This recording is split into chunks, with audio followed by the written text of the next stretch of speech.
When it's time to think about your future.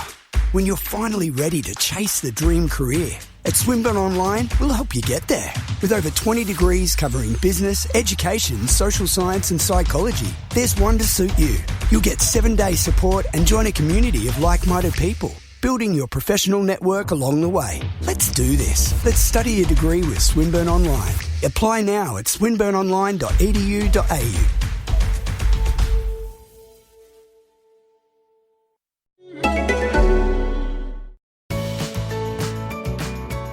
Welcome to the Art of Decluttering podcast. I am Kirsty. And I'm Amy. And today we thought we would do a conversation. And it's going to be a conversation. All of our episodes are conversations. It's not a monologue. Around judgment. Judgment. This is going to be a really interesting topic. I love these ones, like the mental load and overwhelm, judgment. Yeah. What feelings come up for you, Kirst, when you hear the word judgment? I am been doing a lot of work in this area, I feel, over the last, mostly 2019. All right, tell us. And I don't know what to tell you. You've been doing a lot of work to understand the root of judgment, or to become less judgmental, or to judge. Like, what does that look like for you? Good question. I've been doing a lot of emotional intelligence work, and that has brought up a lot of self-judgment. And so then I've been digging into that, and I suppose it also just brings up the work that I've been doing has just made me be very reflective on my responsibilities and other people's, and the expectation I put on other people. Yeah. So I was having a conversation with a client the other day, and she feels very judged by her family, by her community, by school parents, by, everybody around her, because she's got a child with special needs. So that brings with it a whole host of self-judgment, like, what have I done to contribute to this? Why isn't my child, I can't even begin to imagine the stuff that comes along with a child with special needs. And so by no means am I putting myself in her shoes, or I do try to understand her, but I'm not comparing myself to her. But I thought it was really interesting because it brought up this topic of conversation around judgment. And I know that it's quite common, not just for parents with kids with special needs, but lots of people, and that decluttering as a process can bring up a lot of judgment and a lot of self-judgment. So we thought it would be an interesting topic to discuss in relation to decluttering. I think that there's that decluttering is often spurred by judgment, self-judgment, or judgment from others, perceived or real. Yes. And that comparison to, and I suppose that's what judgment is, isn't it? It's having some kind of a standard and then judging yourself against that standard. Or judging others against judging others against that standard. And so I think all of our clients have a level of this that they're dealing with. And often it comes with when we're having a client discovery call, oh my gosh, I'm so embarrassed, it's going to be the worst house you've ever seen. That self-judgment, or the assumption that somebody else would judge. Yes. And I think one of the beautiful things is that both of us hear back from our clients is it was such a judgment-free relationship that we had. Such a judgment-free space was created. Because we don't have judgment. In fact, our judgment is good on you for choosing to develop in an area that you identified as you wanting to grow in. Yeah. Like, that's amazing. I also think that some of our clients may actually feel judged, even though that is not our intention and it's not the heart that we bring to our work. And I think that that's where it becomes a bit it's a bit tricky because they feel judged, but it's actually them judging themselves and they're putting that on us. Can you explain that a bit further? So is it perceived actions that we do that people are like, oh, that's judgy, because we'd say, hey, do you really need this? Is a genuine question, not a judgment of excess. Yes. Gotcha. Yes. So when we're questioning, we're questioning their excess because that's what they're for. It is excess that we're dealing with. Yep. And yes, so it is, and that is our job, is to question, is to say why. We've spoken about this before. We are the toddlers in your life. Why? Tell me more. Why? Tell me more. Tell me more. Why? So I think that can sometimes be perceived as judgment, and that's not our heart. And so I think that there is some self-awareness that needs to come into this process when you're decluttering, whether it's by yourself or whether it's with a professional organizer that is doing that check. Like, actually, I feel judged by you, and having that conversation, and then that opens that conversation around, well, I'm sorry that you felt like that. That was never my intention that you felt like that. And this is actually my heart, or this is what I meant, or this is why I'm doing it. Like, and so that it opens that conversation of understanding.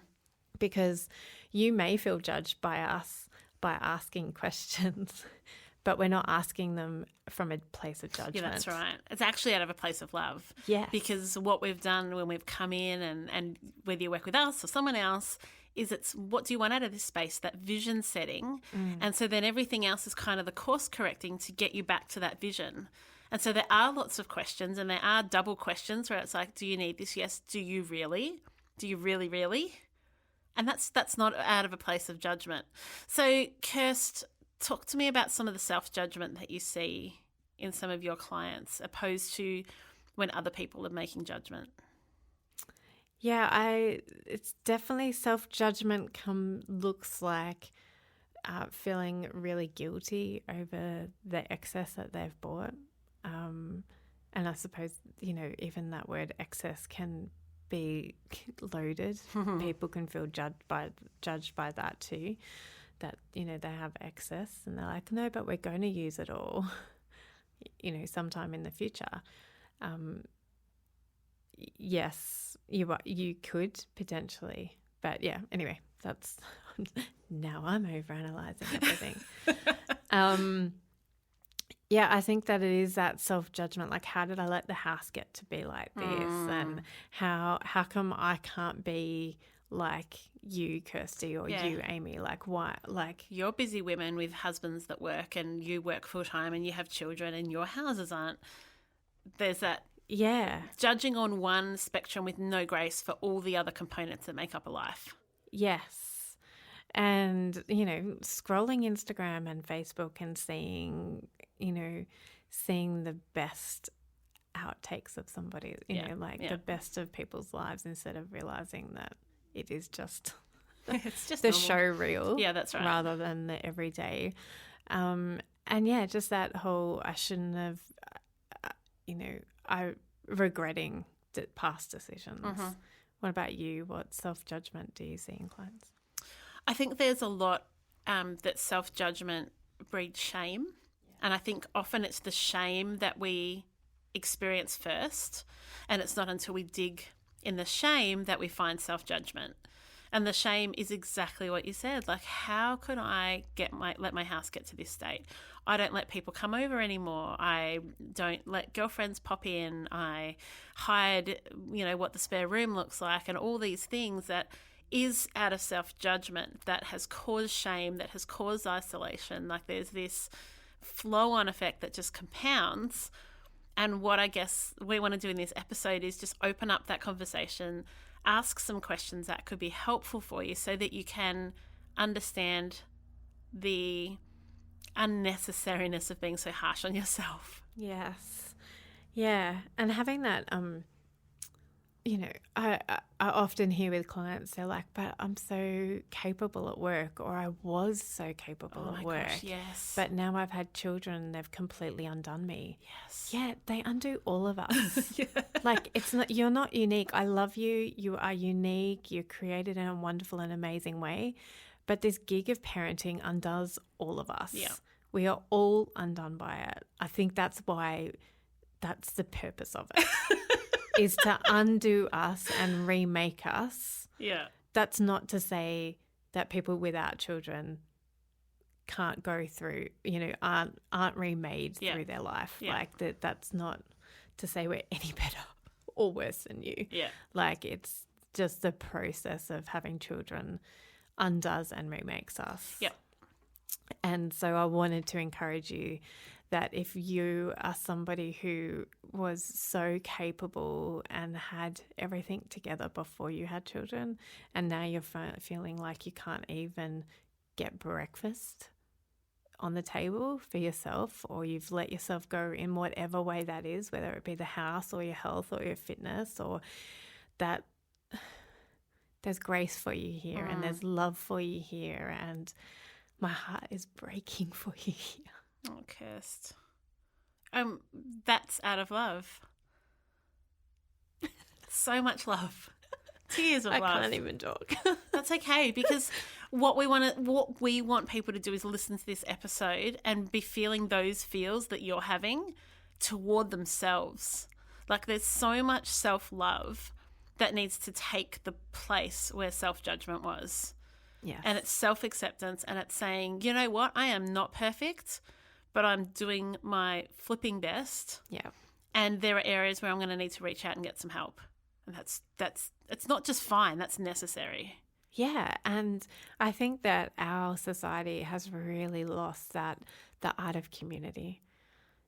Our parents didn't necessarily have to do everything by themselves. Some of them did, and and I think that it, even our parents' generation lost the art of community. Like, it was probably lost by them, and then we grew up in a community-less environment, and so we didn't know any better.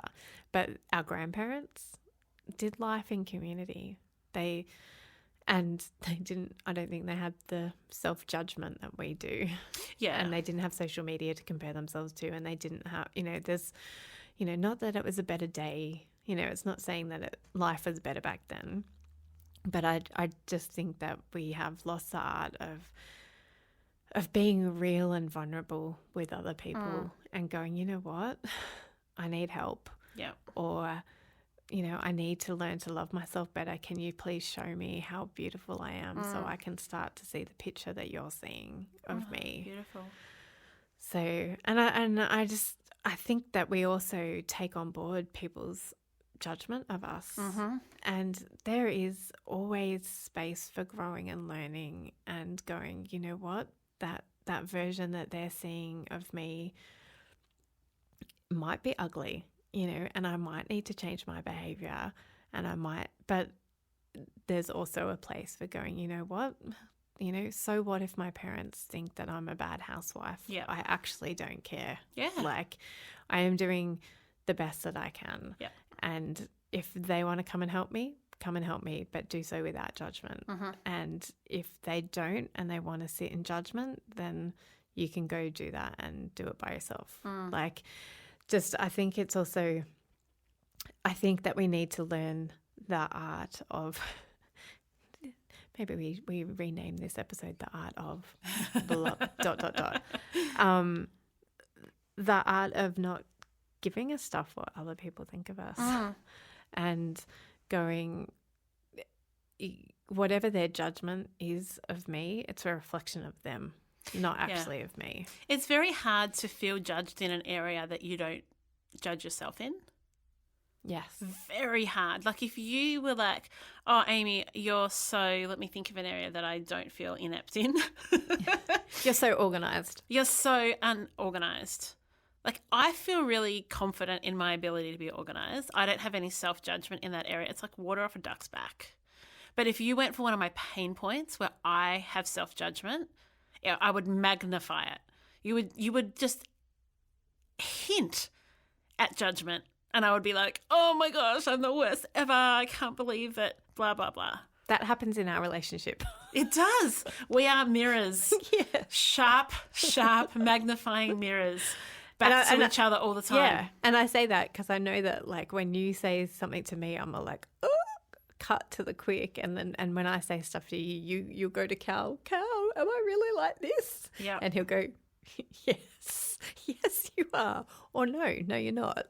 Like, so, but all that to say is that it is wonderful to have friends in your life who can speak truth and love to you, but you need to start speaking truth and love to yourself as well. And you need to realize that if somebody is placing judgment on you, it is a reflection of whatever's going on with them.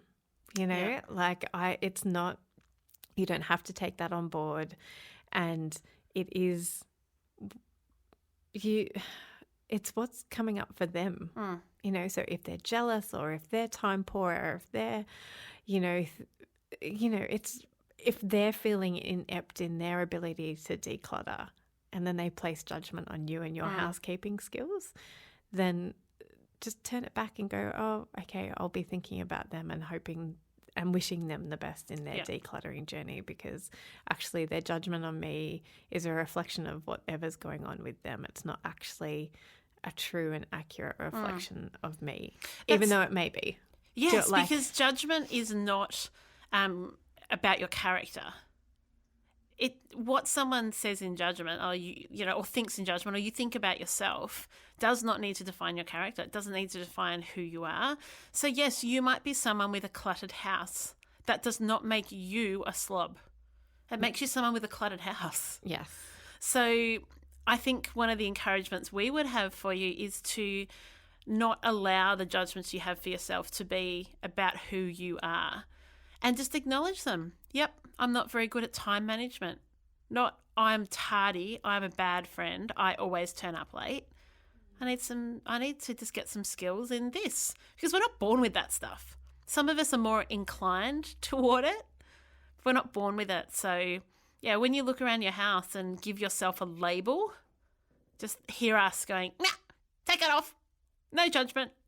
And go find the skill in how to do it if you want to. Yeah. Or just go, I'm fine like this. I'm totally happy like this. I don't want to know how to do my makeup perfectly. I'm happy to just be someone who's walking authentic. around in Ugg boots. I've got Ugg boots on today. If I was self-judgy about that, then I would take everything to heart. But I'm like proud and wearing my Ugg boots because my feet were cold this morning. Yeah. So, Yeah, and it's also, I think it is not having that same expectation. So I was talking to a client the other day and she was like, oh, I made the kids clean up because I knew you were coming over. And I was like, don't do that. Like, do it because you want them to clean up, because it's your house and that's what you want from them, not because of me. Yeah. Like, I don't care. This is your house. This is your space. If it doesn't bother you, it doesn't bother you. Don't let and how do you know what bothers me or not? Like, that's right. Just because you're a professional organizer doesn't mean that you find one of the scenes that I thought was really cute in the Marie Kondo Netflix thing is when she says, I love clutter, and just gets all excited about it, because people assume we want to walk into their houses and see picture perfect. Actually, like a surgeon, we really love to see the transformation. Yes. And it excites us to come in when it's messy and help you put in systems and declutter to get it really well organized. Like, we're constantly saying, do not tidy up before we come. Yes. Don't declutter before we come, because then you're going to be frustrated because we're going to want to make it go messy through another area. We're going to tip things on the floor and you'll be like, oh, well, I've just wasted 4 hours before you got here. Yeah. And no judgment. And we always make things worse before than we make them better. Oh, goodness, It yes. always gets messier. It always gets more cluttered because we find the clutter that you've hidden. Like, we find it. Yeah. You thought you could hide it from us. You can't. And there's no judgment in that. And I feel like I want to say too, Kirst, to the people who have really, really wanted to hire us to come into their homes or to get one of our team or to get an organiser in their hometown, and the only single reason they have not done that is because they're worried about judgment. I just want to take that off you and go, there is no judgment. If there was judgment, we wouldn't be in this job. We're in this job because we want transformation. So if that's what's been holding you back, get onto your phone, send us an email, hello@theartofdecluttering.com.au, and tell us, and we will talk to you, and we would love to come in and help you because we don't come with judgment. No. And we'll help you get rid of your judgment too. Yes. Yeah, that's just community service announcement there. Yes. We have some amazing sponsors that help the Art of Decluttering get on the air every single week. We're on every podcast app, we're on YouTube, and we're even on the inbuilt podcast player in every new Ford car. So if you want to reach our growing community, we would love you to come on board as a sponsor. If that's of interest to you, email hello@theartofdecluttering.com.au and we will get our sponsorship kit straight out to you. Now back to the show.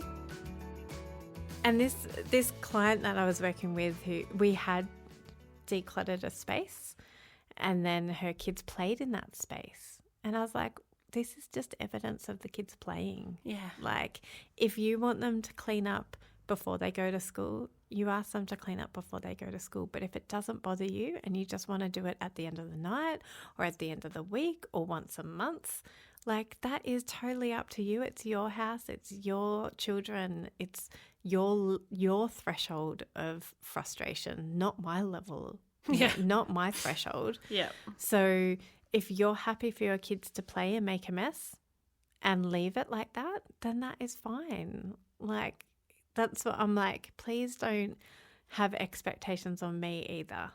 Like, it's... Don't judge that we're judgy. Yeah. Because we're not. We're really not. We're so not. We're so not. What do you do, Kirst, if someone actually verbalises their judgment? So if they come into your home or they look at your housekeeping skills or your parenting skills or whatever, and they actually verbalise it. We assume most people keep that kind of judgment in their head. Oh, no, I know lots of people don't. Okay. Mums don't. On their kids? Grandmas don't. Yeah, sometimes. That's kind of true. Yeah. You don't always. I don't. What do you do?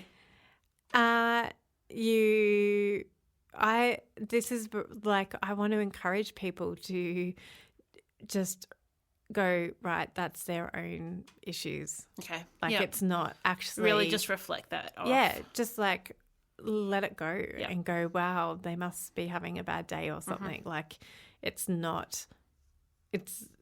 got nothing to do with me. Yep. Like, even if I am a bad housekeeper, well, like, again, you're not a bad housekeeper. Even if it's something that you're working on or something you don't want to work on, like, if it's something, and even if it bothers you, like, even if it's something that you're working really hard on, like, then, and you feel really frustrated that they've brought up something, like what we were just talking about, like, I know exactly how to tick Amy off. Oh, yeah, we can push each other's buttons if we were being mean. Yeah. Which we don't want to do. No. If we ever do, we don't do it on purpose. No. Do we, Amy? We are so good at reconciliation. I feel like we could do a whole episode on reconciliation. Like, we're good at conflict management. We're learning. We're learning because we have to be with each other a lot. Yes. So I think that when a mum or a grandma or a friend comes in and judges you, you've just got to remember that it's a reflection of whatever's going on in their head and their hearts. Is there a space for taking it on as truth, if it is truth, but not taking it on as judgment, taking it on as critical feedback? Is it ever critical? Is it? I'm not saying it's intended that way. Like, it can be intended as judgment. Yeah. But can someone walk in and say, wow, your house is now looking a bit hoarderish, and you go, that's hurtful, that's judgment. Is there truth in that? Look around with fresh eyes. Oh, definitely. But you then you are in charge of what you do with that judgment. So you're holding the power. Yeah, because somebody could be judgmental. They could be an absolute right royal beep, beep, beep. Yeah. Like, because we all have those people in we all have people like that who we could invite into our homes. Some of us choose not to invite those people into our homes or into our lives altogether. But sometimes we can't help that. Sometimes they are the mother-in-law. Sometimes they are your mum. And we still want to be in relationship with them. So I think when that happens, you do need to do that reflection and go, well, is that statement true all the time? Is it true sometimes? Do you know, is it true of me or is it just true of them? Yep. And what do I need to take on board? Because there's always times when we've been hurt in the past and we can totally learn from a really bad situation and we can reflect on that and take on board what we need to take on board and let go of the stuff that is absolutely not our responsibility to take on board. So yes, if your mother-in-law comes in and judges you, you need to have grace for her and love her and show her respect. But that may also mean going, thanks, mother-in-law, I do not appreciate the way you speak about my home or my mothering. Let's not have that conversation ever again. So it can be putting boundaries in place. And it can be going, you know what? I know I'm going to have grace for myself today and I am going to not let that touch me because she's obviously got her own expectations of me and my house and they're not my expectations of me and my house. I feel like sometimes judgment can spur action. Yes. Like we talked about before, when you call one of us or you hire a PT or you do whatever you do.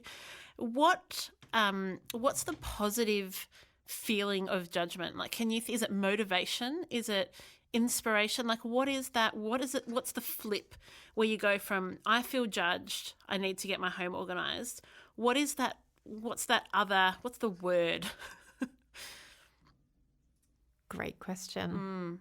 Because I feel like that's what we want to help people to take judgment and turn it into something. But I don't, but this is what I'm questioning. I just go, I wonder if we do ever, sometimes we don't need to do anything with that. We don't need to flip it because we can let it roll off us. Yeah, but what about when the judgment is valid. On something that, the judgment's not valid, but the situation and the truth is valid? How do you take that from judgment to action? Is that just a matter of self-love and, aligning that back to your vision? And why would I want to lose weight, tidy the house, be a better partner, work harder at my job, be a better person for the environment? Because all of those things can start in judgment, but no productivity comes out of judgment. It'll come out of what? I feel like there's a word or I'm conjuring up that feeling inside of me and I don't have a word for it. Do you reckon there are people yelling at their phones right now? Yep. It's that word. That's what you mean. I also... it might just be motivation. It might just be that... Yeah, turning it into... using it for good instead of evil. Yeah, and turning it from judgment. It's not taking the judgment and making the judgment work for good. No. It's taking the judgment and turning it into motivation and allowing the motivation to work for good. Yeah, and being reflective in that. Yeah, mindfulness and self-reflection. Yeah, and going, actually, do I need to be motivated by that? Or yes, I do need to be motivated by that. Yeah. And having that self-awareness and that self-reflection about, do I need to take that on board? No, I don't. Yep. Or actually, yes, I do. And I do want to be better at whatever it is that they feel I'm lacking in. So, yes, I will be motivated but I will do it all in love. Because exactly. You want to be motivated. Yeah. You want to be motivated for a good reason. Yeah. You want to love the environment. You want to love yourself. You want to love your partner. You want to love your home. You want to love your friends. You want your motivation to be love. Yeah. That's beautiful. Well, we hope that this conversation has been helpful and that you feel less judged by us. So if we ever get ranty on our podcast, it's because we love you. Yeah. And we want to motivate you. It is. The rants are not out of judgment. Yeah. They're really not, ever. No, I know that that's our heart. I just hope that other people, because as I said, like when we feel judged by other people, that's a reflection of ourselves feeling judged because some people don't mean judgment. No, that's right. Like this other day when my client said, I feel judged by you, that was not my intention. And that it cut me to the quick because I was like, I wasn't intending you to be feeling judged. Like that was never my motivation. That's never my heart. But it made me realize that it was a reflection on everything that she's feeling. And I don't have control over how other people perceive me. I don't have control over how other people react to me.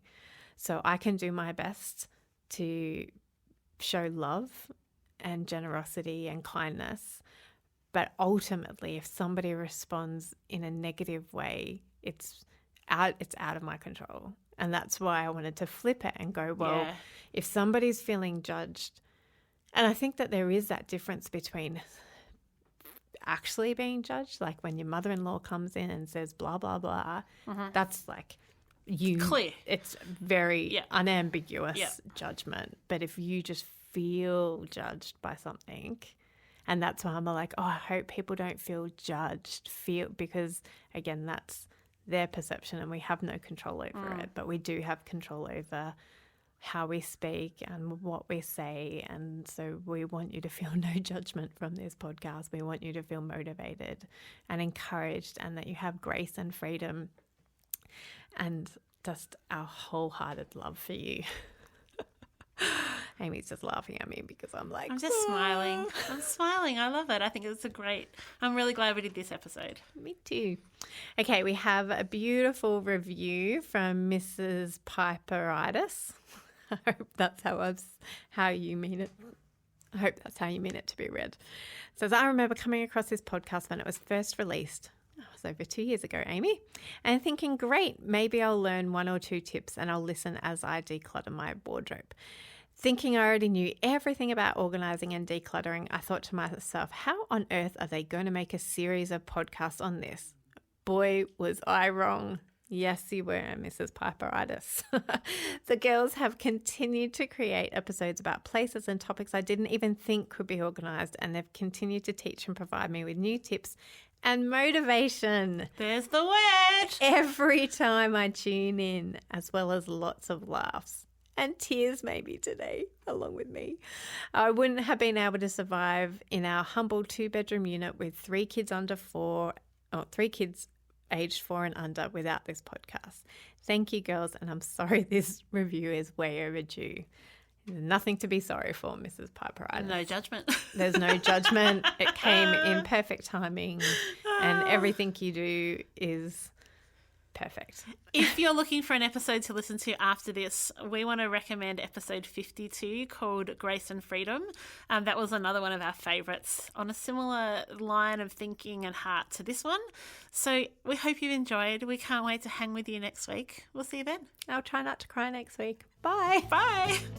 Thanks for joining us. If you've learnt something awesome today, we'd love you to leave us a review on iTunes or Facebook so others can find our podcast too. Don't forget you can see the show notes in your podcast app or over at our website, artofdecluttering.com.au. So if there's anything you want more info on, check it out there.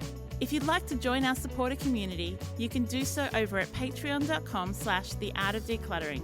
We hope you have a great rest of your day and enjoy the freedom.